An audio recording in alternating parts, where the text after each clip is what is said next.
स्वागत है। आज हम भारत के संविधान के भाग 7 पर पहुंच चुके हैं।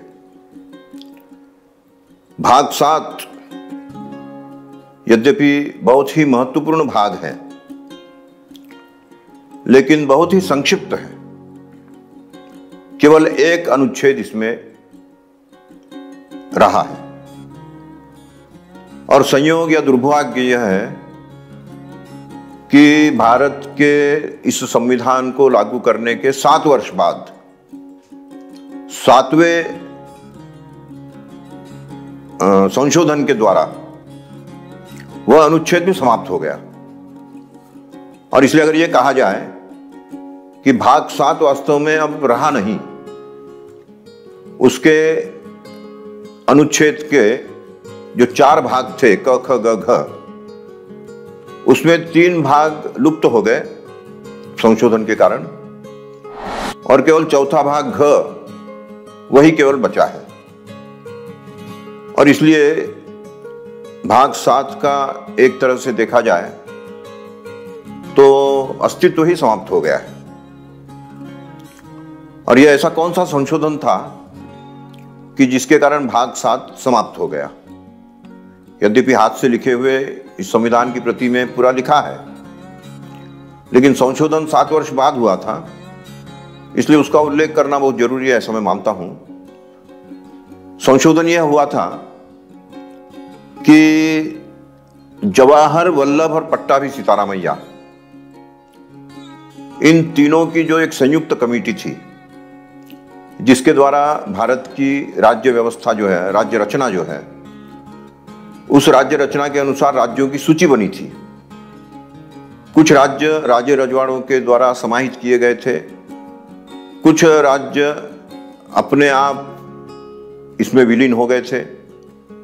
और इस प्रकार से सरदार पटेल की चेष्टा से, प्रयास से जो राज्यों की सूची बनती जा रही थी, यह भाग उसी सूची को समाविष्ट करने वाला भाग है।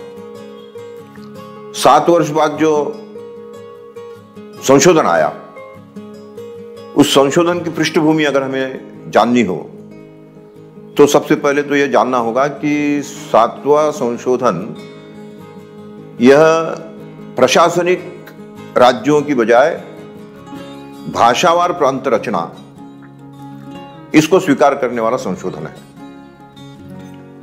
7 वर्ष तक पूरे देश का शासन जो है वो जिन राज्यों के द्वारा होता था, वो राज्य व्यवस्था देश के कुछ भागों को देश को कुछ भागों में विभाजित करके और की गई थी।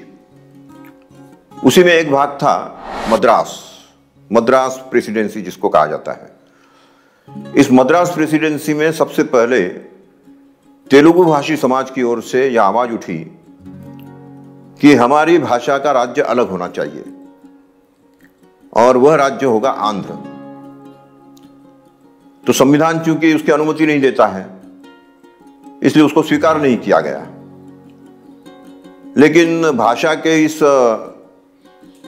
संवेदनशील विषय को समाज में तूल दिया गया और अंततः हिंसात्मक आंदोलन शुरू हुए, कई लोग बलिदान हुए। उसको देखते हुए सरकार को यह निर्णय लेना पड़ा कि चलो कोई बात नहीं, हम भाषावार प्रांत रचना को स्वीकार करते हैं। और जैसे ही इसे स्वीकार किया गया तो सबसे पहले आंध्र प्रांत मद्रास प्रेसिडेंसी से अलग हुआ, फिर केरल अलग हुआ, फिर तमिलनाडु अलग हुआ, फिर कर्नाटक भी अलग हुआ।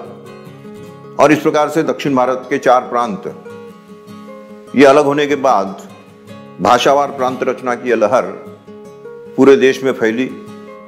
महाराष्ट्र से गुजरात अलग हुआ और इसका असर फिर पूर्वोत्तर भारत में यहां तक पहुंचा कि वहां का जो असम या पूर्वोत्तर राज्य के पूरे एक इकाई को 7 भागों में बांटना पड़ा, और जिसको अभी हम 7 सिस्टर्स कहते हैं। तो इस प्रकार के 7 राज्यों